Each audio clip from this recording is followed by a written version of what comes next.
Your next comic coming to the stage, please welcome Kathleen O'Brien!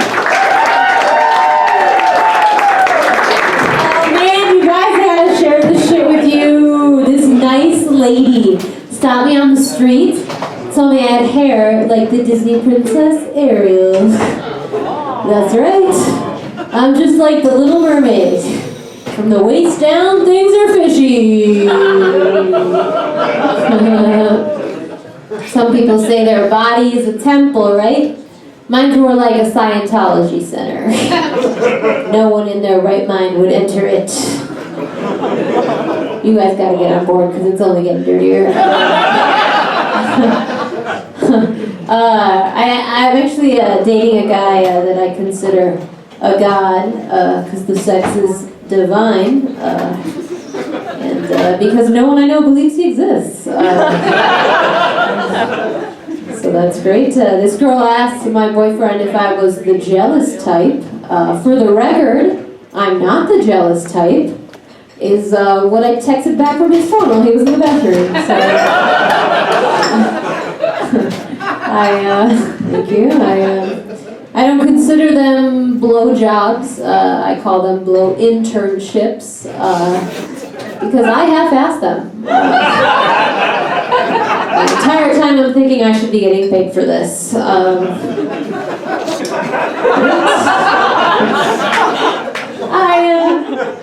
know a little bit about sex. For example, I know that in a three-way, my favorite position is fetal. Because that shit is traumatic. It's scary stuff. Bad sex is like playing Mortal Kombat. The entire time I'm thinking, finish him! It's a video game. It's a video game joke. Do you guys want to know my safe word? My safe word is, this is really fucked up, please stop!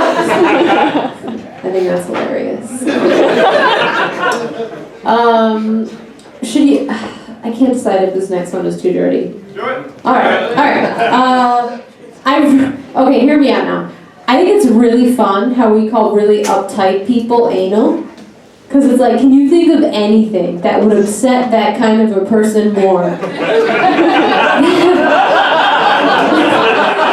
Being called like a raunchy physical act like that. It's like, you know, with that wound up nature of yours, you're a real Cleveland steamer. What a perfectionist you are, you titty fuck. Alright. This woman told me that her religion is Christian Science. And I was like, ah, yes, wizardry. Boy, oh boy, I'll toil in trouble. If you use stem cells from an aborted fetus, you'll go to hell double.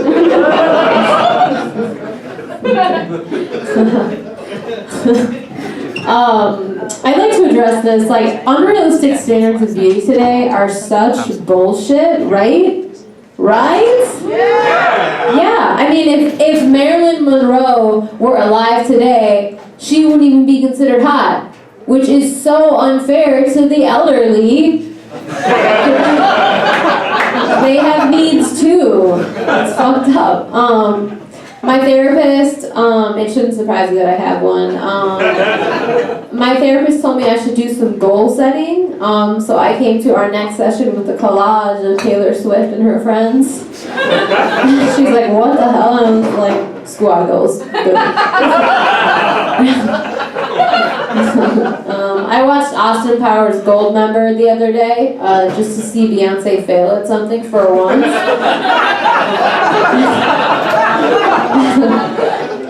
This other day, I heard a woman refer to Hitler as a wet blanket. That kind of downplays how good Hitler was. That's like saying Jeffrey Dahmer was just a fussy eater.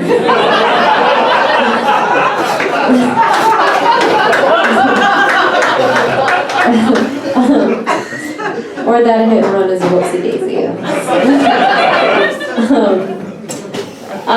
So Socrates, this is a philosophical one, Socrates said, it's a wise man who knows that he knows nothing. I'm sure many of us have heard that. And it's like, yeah, I get that. But he said that at a point in time when no one knew anything. Like, people didn't even know the Earth was round back then. Of course, some smart kids would be like, you guys, I don't think we know shit. But if someone said that to me today, I'd be like, yeah, you should probably get on that, dumbass. Like, get on the internet. What's your problem? Alright, that didn't go so well. That was a new one. I just birthed it, and it's a stillborn. So sorry about that. Ladies, I think you can relate to this. As a woman, you know you can't accept a compliment from another woman unless they're just like a little bit mad about it. Like, that's how you know it's sincere, right? Like, if you're like, how do I look in this dress? And your friend's like, oh, bitch. You gotta be like, you really mean it? She's like, yes, fuck you. I put a brick through your windshield. You're like, oh my god, you're my best friend. That's the nicest thing anyone's ever said to me. Fun times. Okay, I'm gonna try this one out on y'all. When I was a kid, I had a Barbie video game. And see, all it entailed was driving down the street, and if you managed to not hit anyone or anything, you got a shopping spree. That was the whole game. Crash course in sexism. Some people don't think women can drive. But I was like, I wonder like what next level sexist shit they would have included if they thought we were like up to the challenge, you know? Like, if you speak when you're spoken to, you get to prepare a hot dish. You know, or if you can keep from sticking your head in the oven, you get a makeover!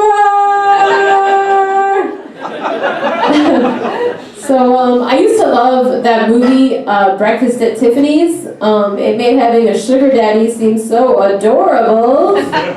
But Hollywood got it wrong. Because what you don't see is that Audrey Hepburn had to blow all those dudes. They should have called it Breakfast at Denny's. Because it's degrading. It's a degrading thing to do. Sugar daddy. So I love seeing a man's eyes light up when I say I'm bi, and then watching him run away in terror when I finish that with polo.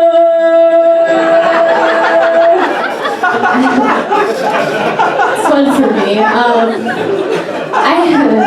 I actually do have that disorder. I have that, and what that is, if you don't know, is kind of like the diabetes of the brain. Except for like, instead of a lack of sugar, I have an excess of I don't give a fuck. 1% of the population has bipolar disorder. It's kind of like winning the lottery. Except for like, instead of winning money, you win delusions of grandeur.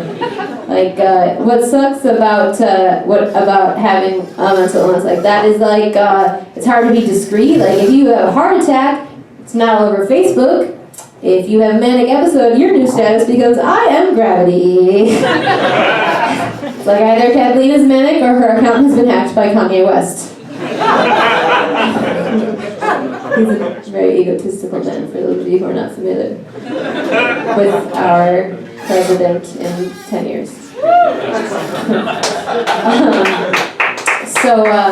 So like, going to the psych ward is kind of like getting married, right? Like, it's all fun and games until you realize you're committed. And that lovely woman you thought had cast a spell on you is Deb in the room next door, and she is literally trying to cast a spell on you. It is terrifying. So basically, I mean, there's no way to beat around the bush with this next statement. I thought I was Jesus. I literally thought I was the second coming of Jesus Christ. So in a situation like that, you go to the hospital, obviously. And in the hospital, a nurse asked me, she was like, would you like to see the priest? And I was like, oh, I think you mean, would you like to see me? This is amazing. I've heard of the rapture, like, come on. Kind of a big deal. Like, also, you know, they said that Jesus was the king of the Jews, so naturally I thought I was the queen of the Jews, like a matzo ball crown or something. But, no, the queen of the Jews, which is like obviously very unrealistic because I think we all know that a good Jew would never dethrone his mother. That's an adorable joke about how nice Jewish boys are. And it didn't get what it deserved.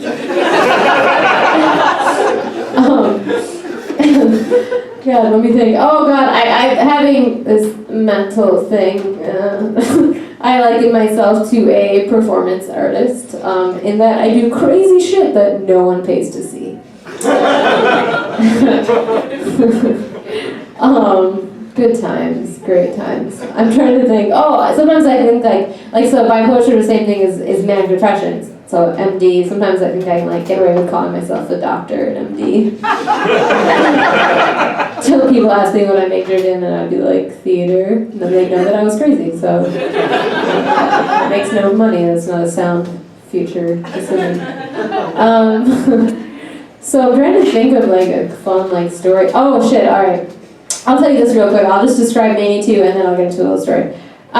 So how to describe Mania 2, if you've never felt it, it's kind of like you feel like you have a passion for life. It's real intense. It's like you have a passion for life. It's exactly what I said to my shrink. And her response was, Miss O'Brien, you have to put your shirt back on. She's like, you need to get things off your chest. I was like, you asked for this. And Corey, can I tell this last little story? It's up to them. Oh yeah, you guys want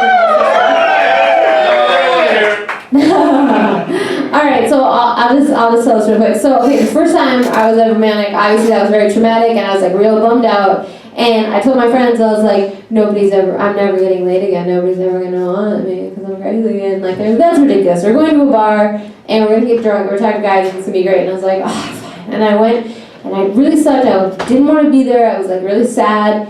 And this dude started hitting on me, and he was relentless, and he just would not stop. So finally, I had to play this card. I was I looked him dead in the eye, and I was like, listen, you don't want to talk to me. I'm a crazy person. And then he said something really, really beautiful. He said, I don't care. I just want to get my dick sucked.